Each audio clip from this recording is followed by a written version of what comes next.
지난 3월 22일 국민일보에 행복지수라는 제목의 기사에 글이 났습니다.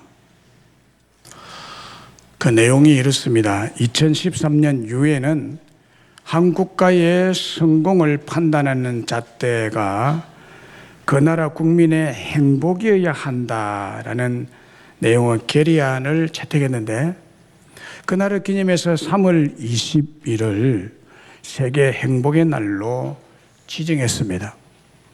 주관적이거나 심리적인 영역으로 여겨졌던 행복의 측정을 숫자로 계량화하고 이를 국가 발전의 한 척도로 삼아야 한다는 그런 내용이죠.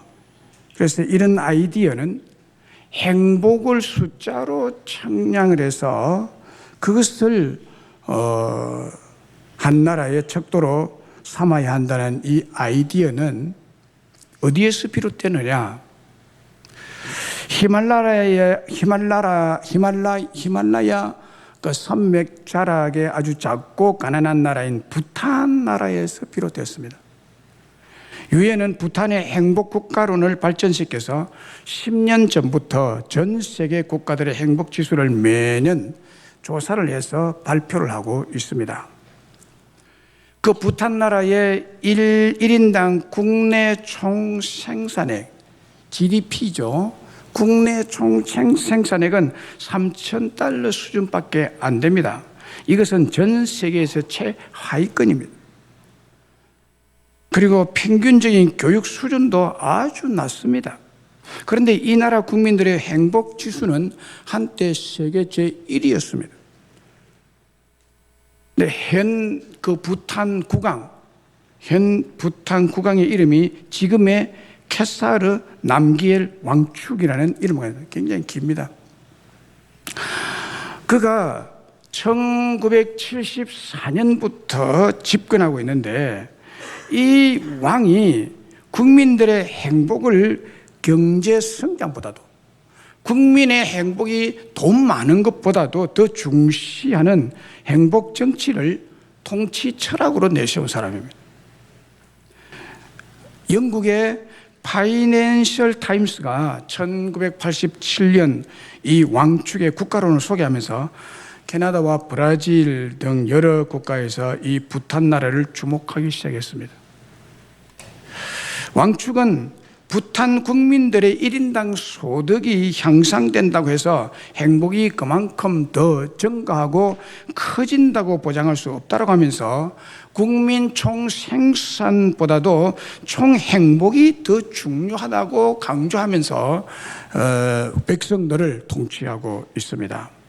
1990년대에 들어서 경제위기가 세계를 또 한 번 휩쓸었죠. 그 IMF가 1996년 연말에 왔잖아요. 90년대에 들어서 경제위기가 세계 여러 나라를 도미노처럼 이렇게 어렵게 만들었는데, 이때 물질적인 풍요보다도 행복한 삶을 추구하는 부탄의 개발 철학이 대안으로 부상을 했습니다. 올해의 유엔 보고서에 의하면 우리나라 국민들의 행복 지수가 얼마나 되느냐, 얼마나 나는 행복하다라고 느끼면서 살아가느냐 하는 거예요.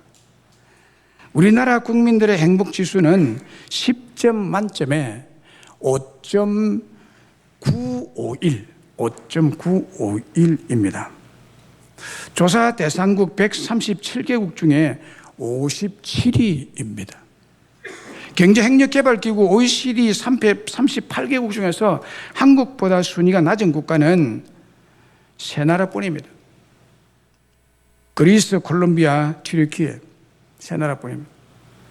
핀란드 나라가 6년 연속 전 세계 1위를 차지했고, 그 인근 나라인 덴마크, 아이슬란드, 네덜란드, 스웨덴, 노르웨이 등 북유럽 국가에 사는 국민들이 다 상위권인데, 그들은 대부분이 내가 참 행복하다라고 생각하고 살아가고 있다는 것입니다. 아시아에서는 싱가포르가 25위, 대만이 27위, 사우디아라비아가 30위, 일본이 47위, 말레이시아가 55위, 한국보다 행복지수가 참 높았습니다. 중국은 64위에 그쳤고 북한은 아예 조사 대상국에서 제외됐습니다. 우리나라가 세계 10위 경제대국인데도 불구하고 이렇게 행복지수가 낮은 이유는 먼저 사랑과 헌신의 은혜를 잘 모른다는 거예요. 국민 대다수가. 그리고 그러니까 자연히 감사도 나오지 않는다는 거예요. 감사할 줄도 모르고 또 섬기지 못하는 데서 오는 행복감의 결핍이다라고 보는 것입니다. 행복감의 결핍.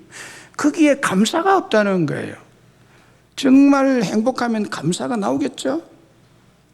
결국 우리 국민들은 대부분 현실에 만족하지 못하고 불행하다고 생각하니까 동시에 감사의 마음도 들지 않는다는 것입니다. 참 행복하다라고 생각하면서 사는 북유럽 국가의 국민들의 대부분은 그 얼굴이 늘 미소와 함께 현실에 만족하면서 항상 감사가 넘치며 살아가고 있습니다. 다음 주일이 맥주 감사 주일입니다.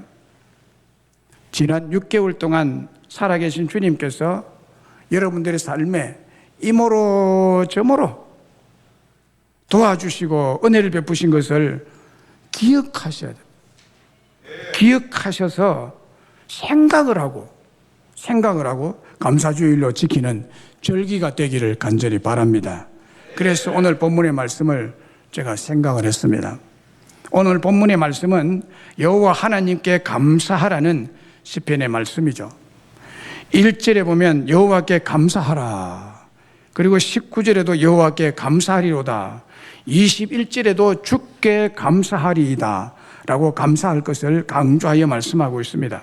그리고 마지막 절인 29절에도 여호와께 감사하라 라고 하면서 오늘 본문을 마치고 있습니다. 그러면 왜 감사하라고 명령을 내리고 있습니까? 왜 감사하라고, 그 부담스러운 감사를 왜 하라고 명령을 내리고 있느냐?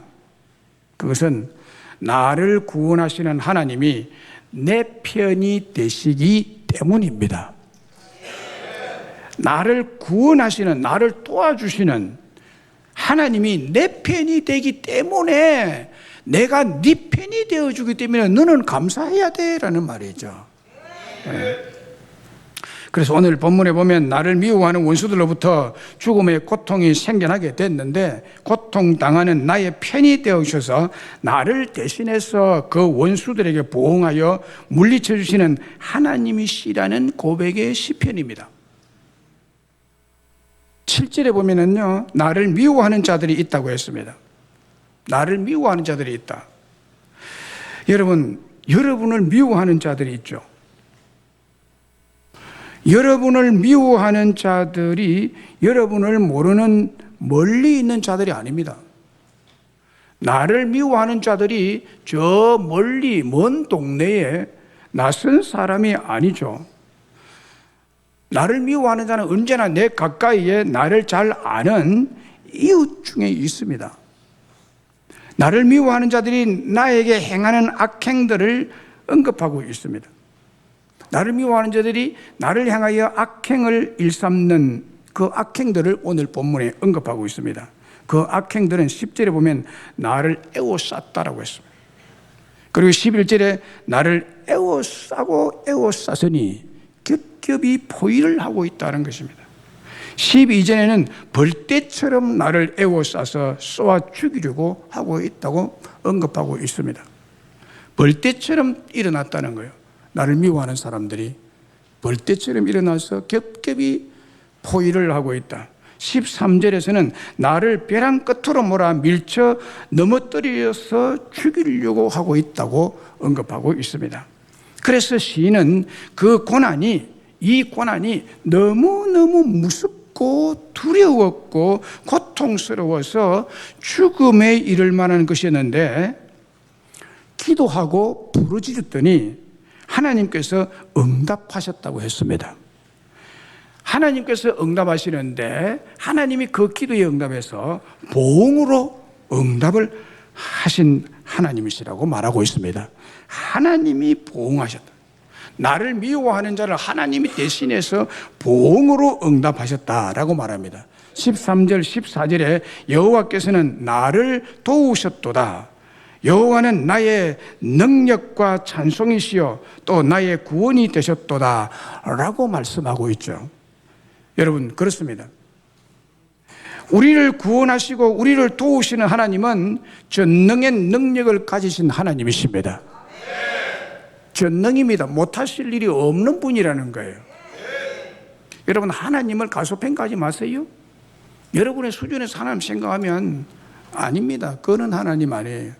하나님은 못하실 일이 없는 전능의 능력을 가진 하나님, 또 우리를 극한 위험에서 구원해 내실 수 있는 살아계신 하나님이십니다.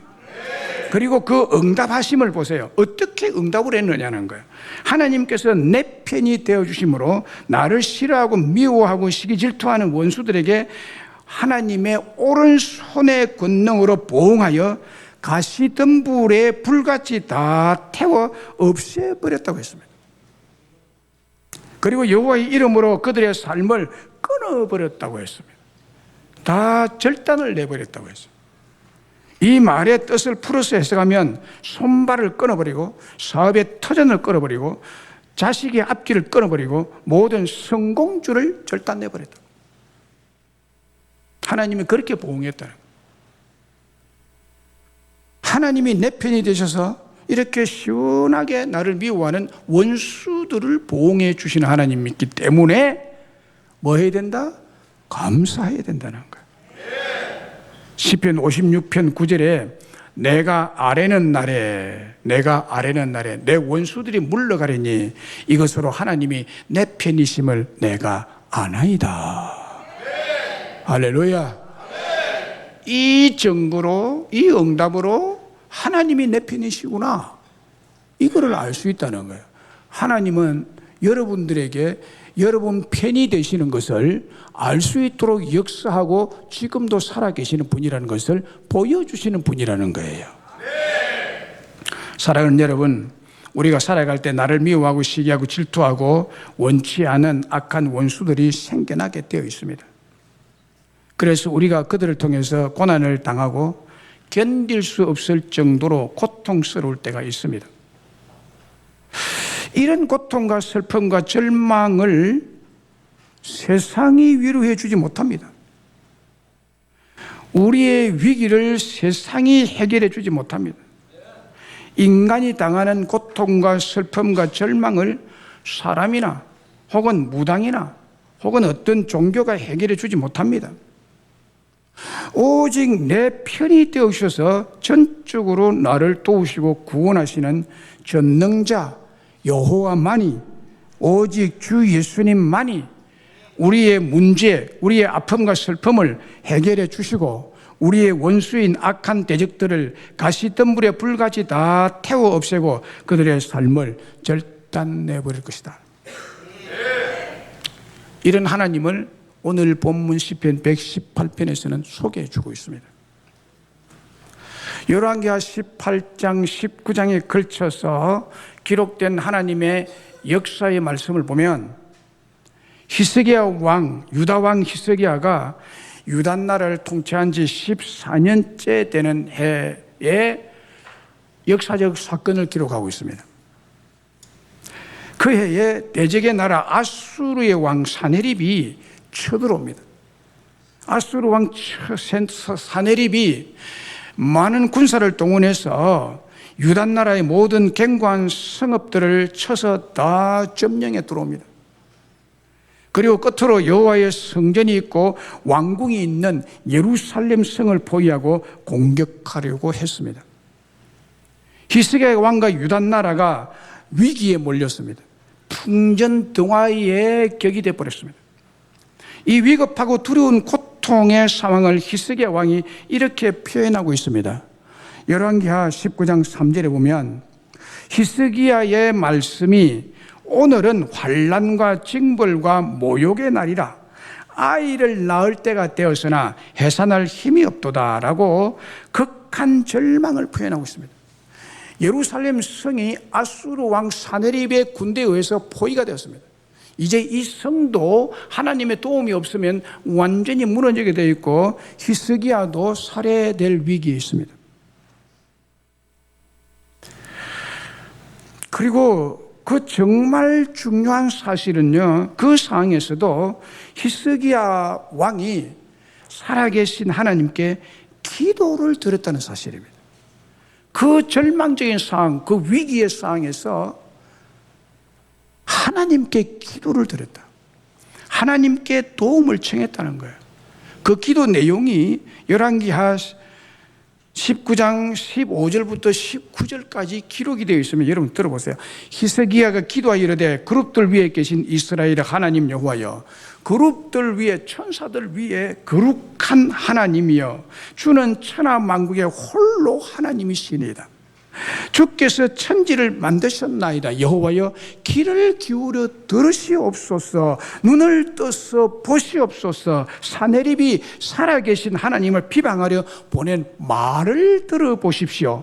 여호와여, 아수르 여러 왕이 과연 여러 민족과 그들의 땅을 황폐하게 하고 또 그들의 신들을 불에 던져 사오니 이는 그들이 신이 아니요 사람의 손으로 만든 것 곧 나무와 돌뿐이므로 멸하였나이다. 우리 하나님 여호와의 원컨대 이제 우리를 그의 손에서 구원하옵소서. 그리하시면 천하 만국이 주 여호와가 홀로 하나님이신 줄을 알 것입니다. 이렇게 기도했습니다. 그리고 이 기도에 대해서 하나님의 반응이 기록이 되어 있는데요, 열왕기하 19장 20절에 이스라엘 하나님 여호와의 말씀이 네가 아수르 왕 사네립 때문에 내게 기도하는 것을 내가 들었노라. 할렐루야. 사네립 때문에, 위기 때문에, 절망 때문에 나에게 기도한 것을 내가 들었다. 하나님은 우리의 기도를 들으시는 분이세요. 한 나라의 왕이라도 어쩔 수 없는 불가능한 절망의 때에 살아계시고 전능하신 하나님께 기도했더니 그 의인의 기도를 들으시고 응답하셨습니다. 적군인 아수르 왕 사네립의 군사 18만 5천 명이 예루살렘 성을 포위해서 이제 작정 개시가 되면 완전히 썰어버리고 이스라엘 나라, 유다 나라를 집어삼키려고 하는 그 순간에 18만 5천 명의 아수르 사네립의 군대들을 하나님이 순식간에 다 쳐서 죽입니다. 그리고 사네립도, 이스라엘 나라, 유다 나라를 그렇게 괴롭혔던 사네립도 죽임을 당하고 멸망당하고 맙니다. 열왕기하 19장 35절에 이렇게 기록하고 있습니다. 이 밤에 여호와의 사자가 나와서, 꿈에도 생각 못한 일이죠.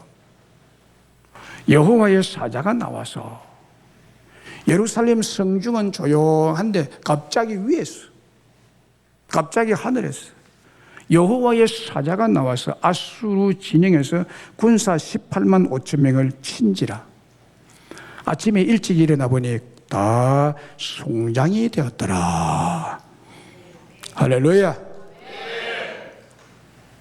그리고 바로 그날 사네립은 자기가 섬기는 신전에서 목배임을 당하여 죽음합니다. 절망의 한숨으로 우리가 하나님께 기도하고 아뢰는 날에 하나님께서 내 편이 되어주셔서 원수들을 물리쳐 주시니 이것으로 하나님이 내 편이심을 우리가 알 수 있습니다. 하나님은 내 편이신 것을 사건으로, 체험으로, 눈으로 볼 수 있도록 역사해 주시는 분이십니다. 왜 감사하라고 명령을 내리고 있을까요? 나를 시기하고 질투하고 까닭없이 미워하는 원수들의 손에서 전능의 능력으로 구원하시는 하나님이 내 편이 되어서 내 문제를, 내 위기를 평강으로 해결해 주시는 분이시기 때문에 감사하라고 하시는 거예요. 믿습니까? 사랑하는 여러분, 우리가 절망의 날, 괴로운 고통의 날에 부르짖어 기도할 때 전능하신 하나님이 들으십니다. 하나님이 들으십니다. 바로 적석에서 응답이 척척척척 되지는 않지만 우리가 기도하고 기다리면 반드시 하나님 자신의 타임 때에 응답하셔서 주의 놀라운 구원의 기적을 우리에게 보여주시고 베풀어 주실 줄로 믿습니다. 제2차 세계대전이 막바지에 있을 때 영국군이 덩케르크 해안에 갇혀버렸습니다. 덩크르크 해안에 갇혀버렸는데 독일군에 의해서 완전 포위되어서 공격을 받고 있었습니다. 이대로라면 영국군 30만 명이 전멸할 위기에 놓여 있었습니다. 이 영국군 30만 명의 대군이 전멸하면 제2차 세계대전의 성세는 완전히 독일과 일본에게 넘어가게 되고 우리나라도 동시에 같이 망하게 됩니다. 이런 절체절명의 위기 상황이 도달했습니다. 그때 조지 6세 영국 왕과 처칠 수상은 온 국민에게 호소를 합니다. 지금 우리 영국군인 30만 명이 덩케르크 해안에 갇혀 있는데 우리가 기도합시다. 우리가 하나님께 기도합시다. 그래서 저들이 무사히 거기서 탈출할 수 있도록 주의 도우심을 간구합시다 라고 호소를 했습니다. 그래서 영국의 왕과 수상과 온 국민이 하루 종일 함께 기도했습니다. 기적이 일어났습니다. 하나님이 그 기도를 들으시고 독일군이 진격해 오는 곳에는 갑자기 강력한 폭풍우를 내리셔서 독일 군사들이 앞을 보지 못하도록, 여러분 우리가 한 번씩 폭을 쏟을 때 앞이 안 보이잖아요. 엄청난 폭으로 확 쏟아내리시고 탱크의 바퀴가 진흙탕에 엉켜 전진하지 못하게 됐고 덩케르크 해안 쪽에는 아주 맑은 날씨를 주셔서 많은 배들을 통해서 30만 군인들을 무사히 탈출시킬 수가 있었습니다. 그래서 다시 전열을 가다듬어서 독일군과 싸워 제2차 세계대전을 승리로 이끌게 되었던 것입니다. 하나님은 위기 때 기도하고 의지하는 의인 편입니다. 똑같이 하나님은 우리 편이 되십니다. 그러므로 하나님의 도우심과 구원의 은혜가 우리에게 임하게 되고 역사하게 되는 줄로 믿습니다. 불가능이 가능하게 됩니다. 저는 2019년 5월부터 2020년 연말까지 1년 6개월 동안 아수르의 산해립 같은 박모 장로와 모 노예 대표를 하는 7인 위원회로부터 히스기야와 유다 나라를 집어삼키려고 포위 공격했을 때의 꼭 같은 환난과 징벌과 모욕의 사건을 경험했습니다. 당해보지 않으면 몰라요. 그야말로 환난과 징벌과 모욕의 사건. 그 고발 사건으로 많은 교인이 산해립과 같은 거짓과 모함의 말을 듣고 저를 배신하고 오히려 적이 되어서 저를 무차별 공격할 때 너무너무 그것이 마음이 아프고 절망스럽고 고통스러워서 견딜 수가 없는 죽음과 같은 상황을 경험했습니다. 가까웠던 동력자 목회자들도 쉬쉬하며 다 등을 돌렸습니다. 엄청난 피해와 깊은 절망, 공포와 위기를 겪은 사건입니다. 누구를 의지할 때도 없고요. 깊은 기도밖에 할 게 없었어요. 그래서 하나님께 깊은 기도를 눈물로 호소했죠. 새벽마다. 살아계신 하나님, 나의 목회 사역을 처음부터 지금까지 다 보시고 아시는 전능의 하나님, 저 악인의 손에서 나를 구원하옵소서.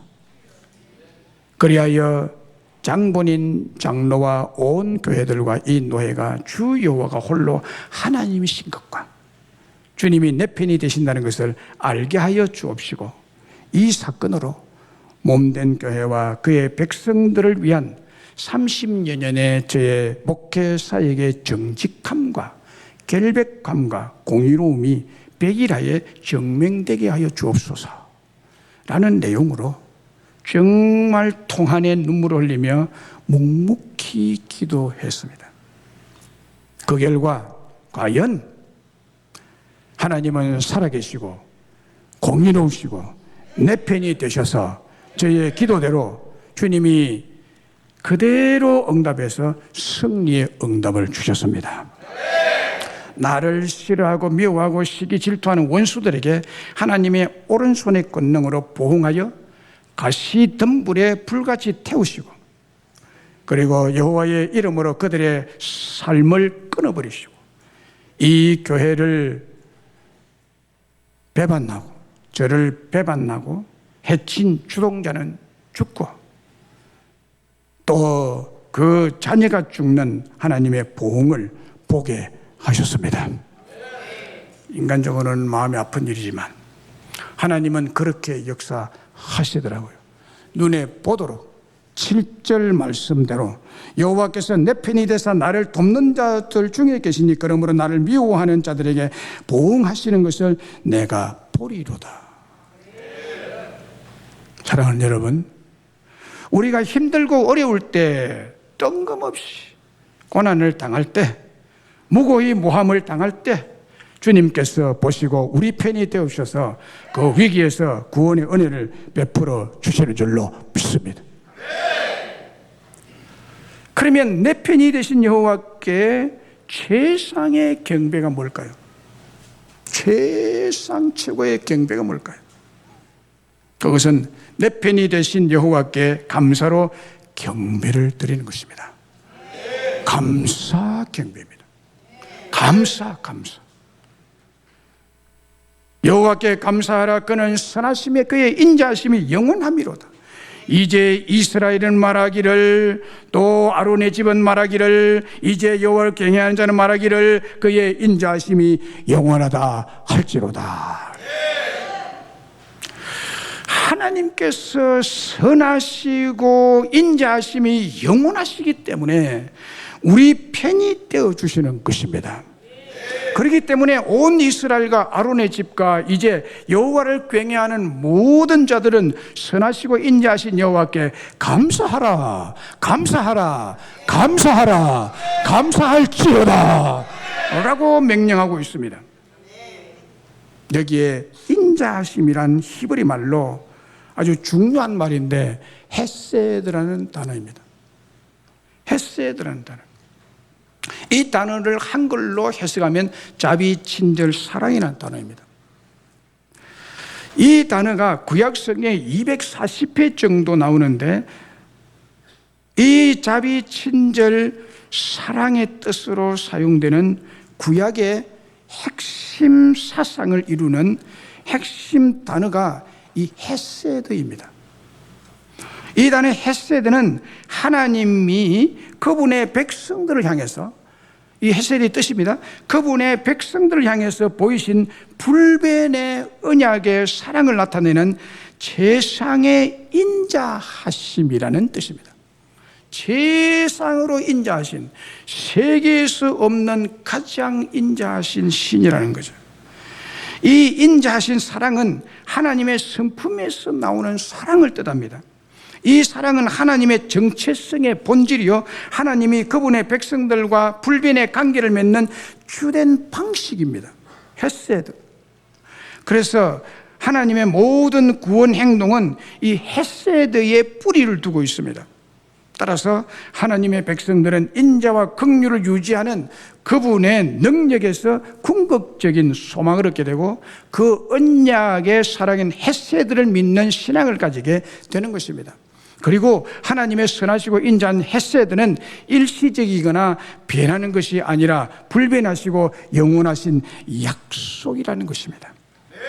하나님의 헤세드 사랑과 용납하심의 자비로 우리 편히 떼어 주시고 구원을 베풀어 주시니 당연히 감사로 경배를 드려야 할 줄로 믿습니다.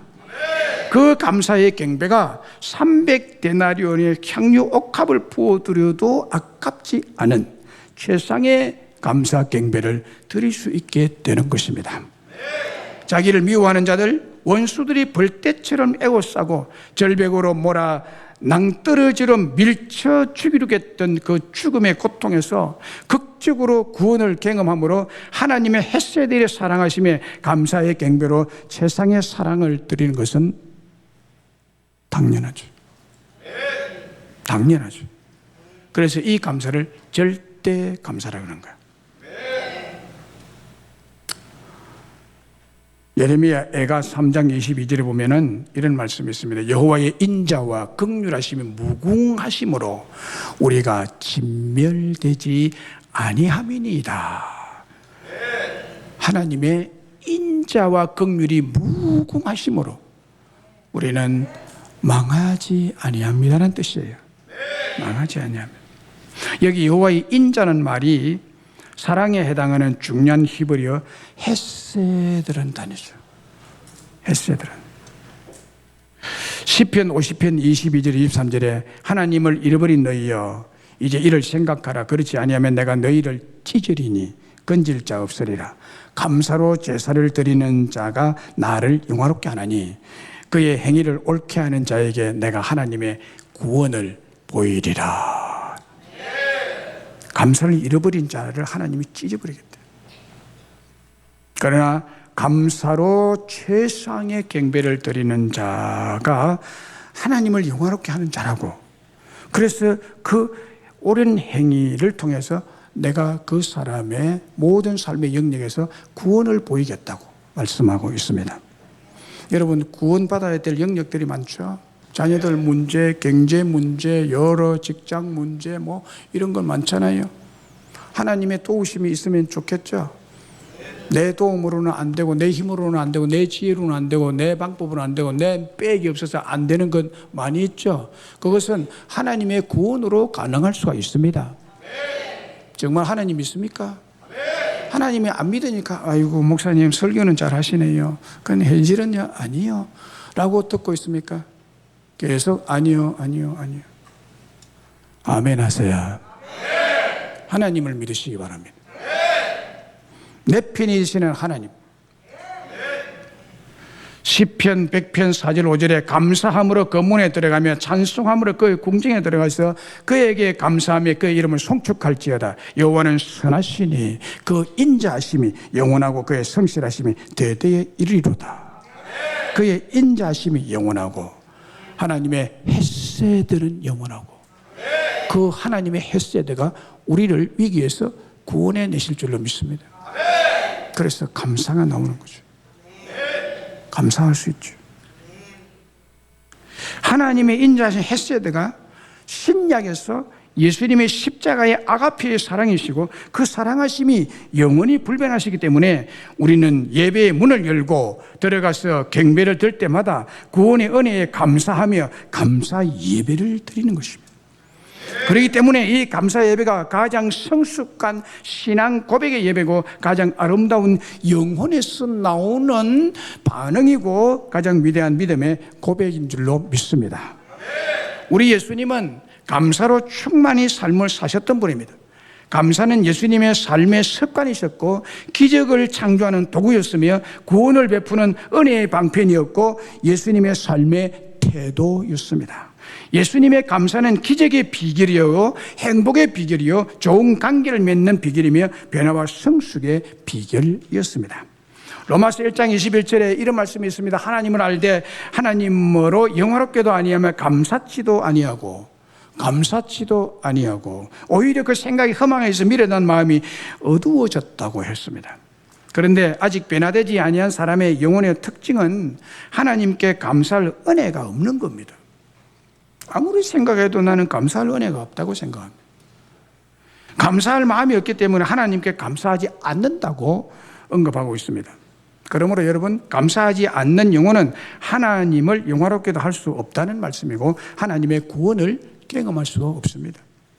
성경에 나타난 훌륭한 믿음의 인물들의 공통된 특징이 감사에 있습니다.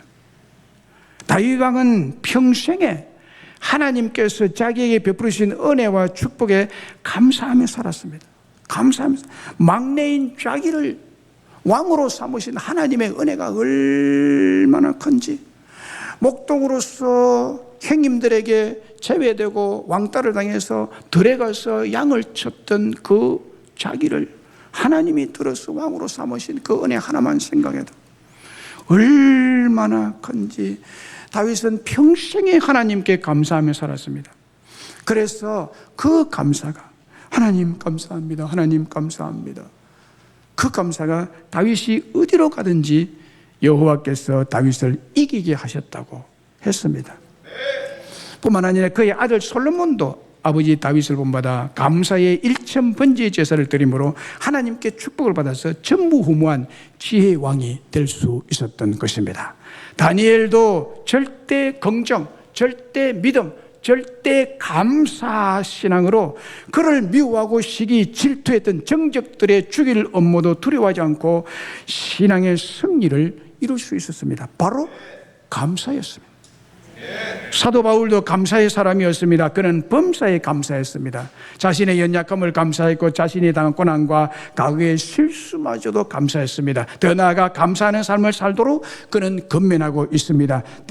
골로새서 2장 6절로 7절에 보면요, 그러므로 너희가 그리스도 예수를 주로 받았으니 그 안에서 행하되 그 안에 뿌리를 박으며 세움을 입어 교훈을 받은 대로 믿음에 굳게 서서, 믿음에 굳게 서서 감사함을 넘치게 하라. 감사함을 넘치게 하라. 우리가 감사하는 성품을 배양해야 하는 가장 중요한 이유는 이것이 예수님의 성품이기 때문이고, 감사를 배우고 감사를 훈련하면 여러분의 인생의 미래가 긍정적이요 밝아지기 때문입니다. 여러분의 성품을 감사로 바꾸세요. 감사로 훈련하세요. 감사가 습관화되도록 하십시오. 감사가 여러분의 정체성이 되도록 힘쓰시기를 바랍니다. 스펄전 목사님은 감사를 이렇게 표현했습니다. 불행할 때 감사하면 불행이 끝나고, 행복할 때 감사하면 행복이 연장이 된다라고 했습니다.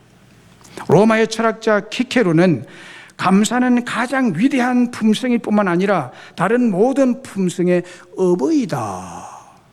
감사가 최고다는 거예요. 가장 성숙한 신앙 인격을 통해서 감사로 예배를 드리고 감사로 일상생활이 이어져 간다는 것입니다. 프란시스 세프는 사람들이 하나님에 대해 반역을 저지르기 시작하는 것은 감사하는 마음이 부족함이기 때문이었고 지금도 그렇다라고 말합니다. 다시 말하면 감사하는 마음이 충만하면 하나님을 영화롭게 하며 모든 좋은 것을 축복으로 받을 수 있게 합니다. 그러나 감사하는 마음이 부족하면 하나님에 대해 반역을 저지른다는, 은혜 받은 자를 등을 돌리고 반역자가 된다는 것입니다. 목회하면서 이 말이 옳다고 생각합니다. 인간에게 찾아오는 여러분 질병, 여러분들에게 찾아오는 질병은요, 힘이 참 강합니다. 병들었다 그러면 완전히 절망스럽죠. 병에 사로잡히면 모든 사람들이 무서움에 사로잡힙니다. 그래서 질병이 힘이 강합니다. 그런데 몸의 병보다 마음의 병이 들면 더욱 사람을 꼼짝 못하게 눌러버립니다. 또 상처가 힘이 강합니다. 그래서 쉽게 우리를 놓아주지 않습니다. 또 여러분의 과거의 삶이 힘이 굉장히 강합니다.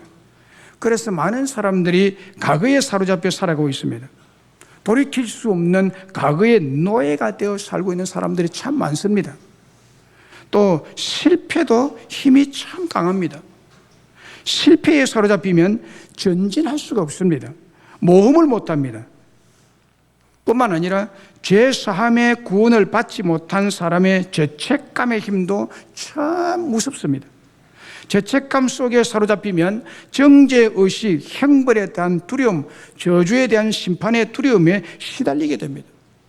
그런데 이런 모든 나쁜 세력들로부터 자유케 되는 유일한 한 길이 있습니다. 원웨이가 있습니다. 그 길이 바로 감사하는 삶입니다. 예수님께 나와서 감사하는 것입니다. 감사로 예배하는 자가 하나님을 영롭게 하며 하나님의 기적적인 축복을 맛보게 될 줄로 믿습니다. 예수님에게 고침받은 10명의 나병 환자가 있었는데 그 중에 이방인 사마리아 사람 한 사람만이 예수님께 나와 감사의 경배를 드렸습니다. 바로 그가 이 모든 복을 받게 되었던 것입니다. 죄로부터 구원을 받았습니다. 질병과 가난과 저주로부터 자유함을 누리고 치유를 받는 복을 받게 되었던 것입니다. 삼중고의 고통 속에 살았던 헬런 켈러는 자신의 장인을 통해서 더 큰 축복을 받았다고 고백합니다. 헬런 켈러는 이런 말을 했습니다. 패배를 인정하지 않는 한 그것은 진실로 패배가 아니다. 나는 특별히 나에게 핸디캡을 주신 하나님께 감사를 드린다. 그것이 없었다면 나는 성공할 수가 없었을 것이다 라고 고백을 했습니다. 감사하는 사람이요 진정으로 믿음과 삶에 있어서 성공한 사람인 줄로 믿습니다.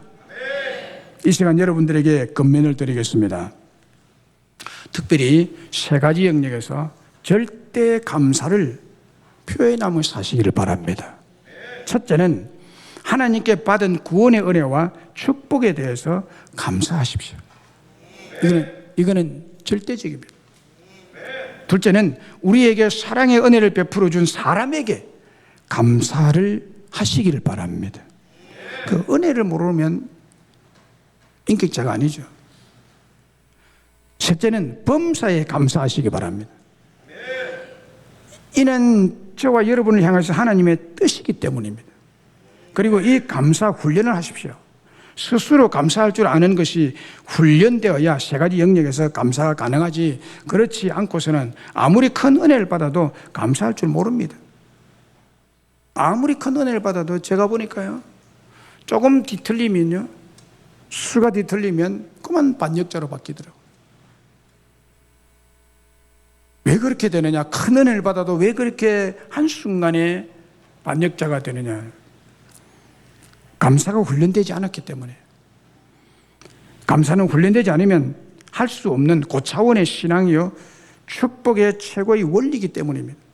훈련을 통해 감사의 습관이 형성되어야 하고 그 감사 습관이 우리들의 모든 삶을 행복한 축복과 기적으로 이끌어 주실 것을 믿습니다. 탁월한 영성은 비생산적인 염려나 걱정에 얽매이지 않고 오히려 감사를 하나님께 드리고 이웃에게 감사를 표하게 만들어 주는 것입니다. 뿐만 아니라 이 감사가 여러분들에게 아름다운 인간관계를 맺게 해줍니다. 여러분 감사해 보세요. 관계가 참 좋아집니다. 감사할 줄 모르면요, 관계가 어색해지고요, 진짜 감사할 줄 모르면요, 관계가 단절됩니다. 감사해 보세요. 인간관계가 얼마나 아름다운 관계로 맺어지는지 몰라요. 여러분들을 거룩한 사람이 또 되게 해줄 줄로 믿습니다. 그리고 감사를 통해서 더 크고 놀라운 축복, 즉 30배, 60배, 100배의 축복을 받게 될 것이고 기적을 창조하는 재료가 되므로 여러분의 삶이 더 풍성하고 행복한 삶이 되게 해 주실 줄로 믿습니다. 이것이 오늘 본문의 전체 핵심입니다. 말씀했습니다. 우리나라는 세계 10위 경제대국입니다. 경제대국입니다. 그런데도 행복지수가 낮은 이유는 자신이 받은 사랑과 헌신의 은혜를 잘 모르고 감사하지 못하고 섬기지 못하는 데서 오는 행복감의 결핍에 있습니다. 결국 우리 국민들은 대부분 현실에 만족하지 못하고 불행하다고 생각하며 살아가고 있습니다. 그게 통계 결과입니다.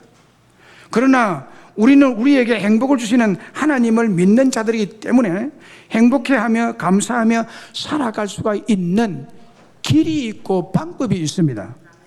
특별히 우리가 감사하면서 살아갈 이유에 대해서 오늘 말씀드렸습니다. 그 이유는 나를 구원하시는 하나님이 내 편이 되시기 때문입니다.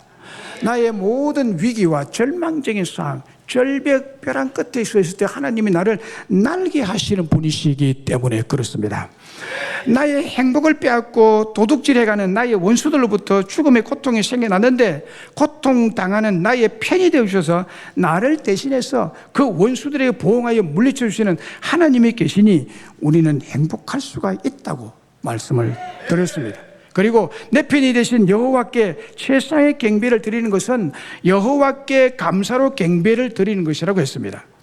하나님의 인자하신 헤세드의 진한 사랑과 은혜를 절대로 잊지 마시고 감사로 최상의 경배를 드림으로 여호와를 영화롭게 하는 여러분 다 되시기를 간절히 바랍니다. 그리고 세 가지 차원에서 감사하는 성도들이 되기를 여러분에게 권면을 드렸습니다. 다시 한 번 더 말씀드리면, 첫째, 하나님께 받은 구원의 은혜와 축복을 잊지 마시고 기억하여 절대 감사를 드리시기 바랍니다. 둘째, 우리에게 사랑의 은혜를 베풀어 준 사람에게 감사를 할 줄 아시기 바랍니다. 셋째, 범사에 감사하시기 바랍니다. 다음 주일이 맥주 감사주일입니다. 이 감사절기를 통해서 여러분 비생산적인 염려나 걱정, 시기나 질투 따위의 범죄 행위는 떨쳐버렸어요. 그러니까 여러분들에게 아무런 유익을 주지 못하고 망하게 만드는 것입니다. 진정으로 여러분들은 감사의 사람이 되므로 하나님을 영화롭게 하고 하나님이 내 편이 되셔서 나를 미워하는 원수들로부터 구원하시는 축복과 기적을 체험하는 여러분 다 되시기를 주의 이름으로 축원합니다. 그날이